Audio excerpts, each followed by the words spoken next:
Have you ever just been really nervous about something that's coming up in the life of your church as a ministry leader? I mean, let's just face it, you're anxious. It's a big event. It's a big service. There's a big something happening in your community that you're responsible for. Maybe it's an Easter service. Maybe it's a Christmas service. Maybe it's a fall festival. I mean, just a big event, and you're expecting a lot of people there.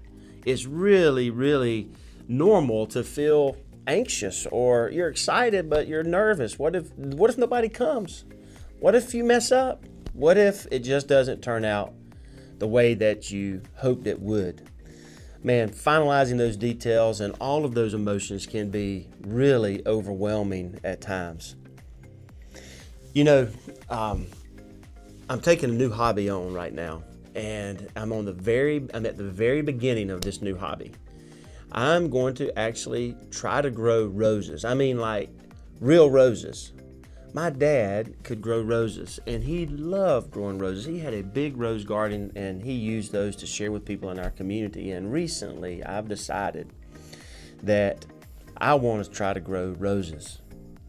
And I'm excited about it. I'm going to plant them. I'm going to take care of them. I'm going to do all the things that the instructions tell me to do. I'm going to put them in the ground just right. I'm going to keep them fertilized just right. I'm going to make sure I spray them at the right time of the year. And I cannot wait for the day that I will go out to the rose garden and cut my first roses to take inside to my wife. I'm really excited about it. But you know what? Here's the truth of it. I can do all of that right, but I can't make those roses grow. When I plant those rose bushes in the ground for the first time, and I put them in there and I prepare the soil all around it, I can do everything. I can water them on schedule. I can spray them on schedule. I can cut them just right. But the reality of it is, I can't make those roses grow. Well, Paul uses a very similar passage I think might help us when we're on the eve or looking forward to a big event. He uses a passage of Scripture that I think might encourage us when we feel these anxious thoughts about events that we are planning or being a part of, whether it's a service or something for our community. And this is what he says. Now, let me paint the picture here. He's addressing the church there in Corinth. About 54, 55 AD, Paul writes this letter back to the church of Corinth. If you remember, he planted that church in maybe 50 or 51 AD. So this is some 3 or 4 years later when he's writing this letter back to the church of Corinth. A lot had happened in that church. Remember, Paul founded the church. He labored in that church for about 1.5 years before he left. And then a wonderful teacher by the name of Apollos came and followed him.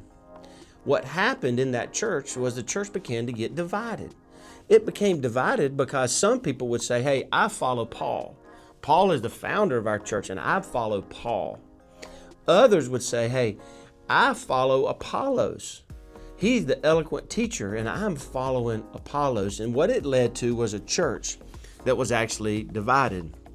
Well, Paul sends this message in the letter to the church at Corinth, and there's some truths here that I think may help us when we're feeling those anxious thoughts about the big event that we may be responsible for as a ministry leader. And this is what Paul says to the church there that's divided. Some following Paul, some following Apollos, and some following other leaders. And this is what he said. 1 Corinthians chapter 3, verses 6 and 7. I planted, Paul said, Apollos watered, but God gave the growth. So then, neither the one who plants nor the one who waters is anything, but only God who gives the growth. Just like those roses that I referred to.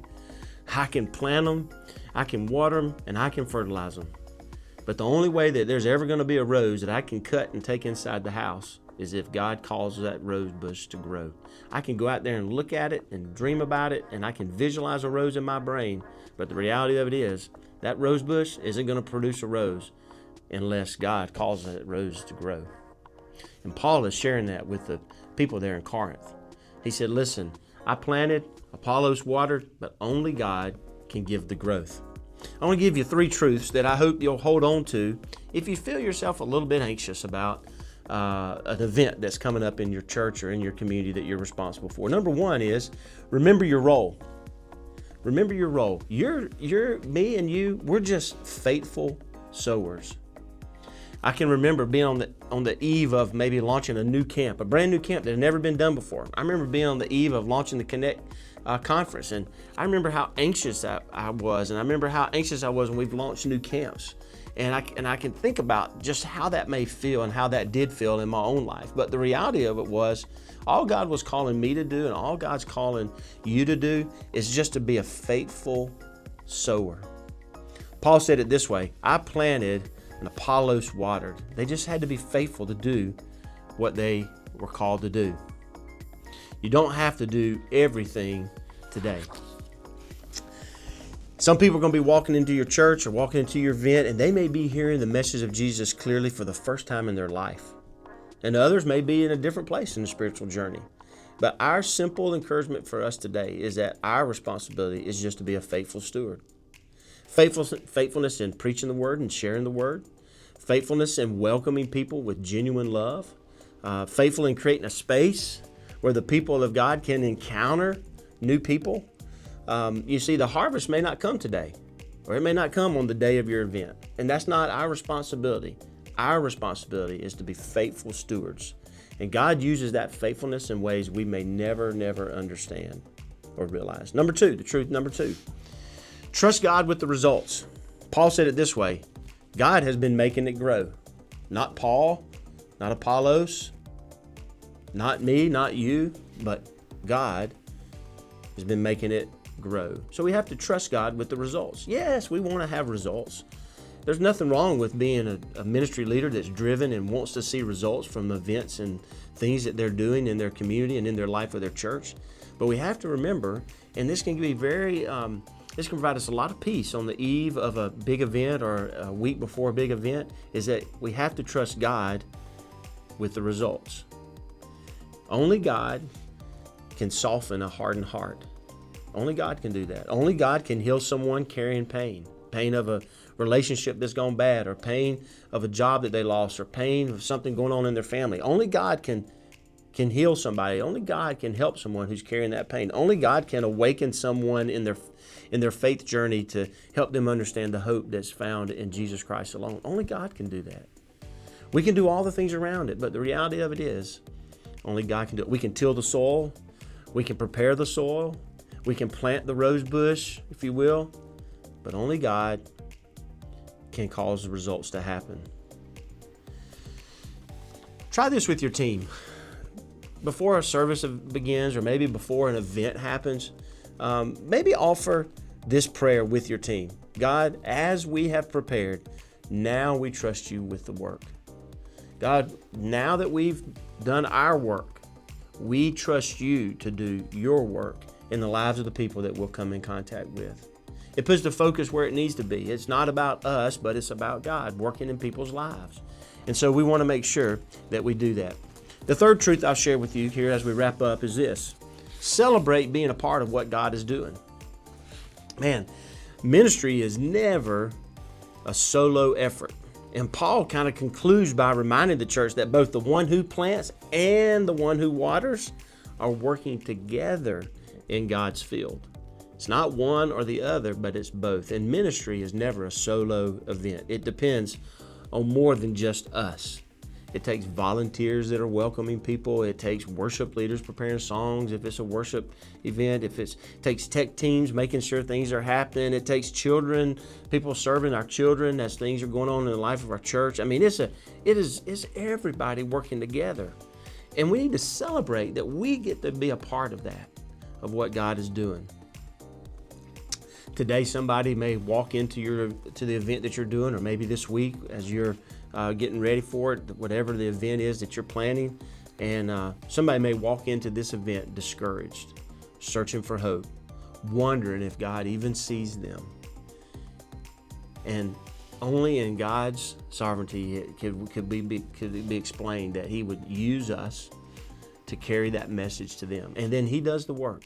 And we should celebrate that we get to be a part of what He's doing. So, as you prepare, your role is faithfulness, not perfection. Okay? We won't be perfect, and that's okay.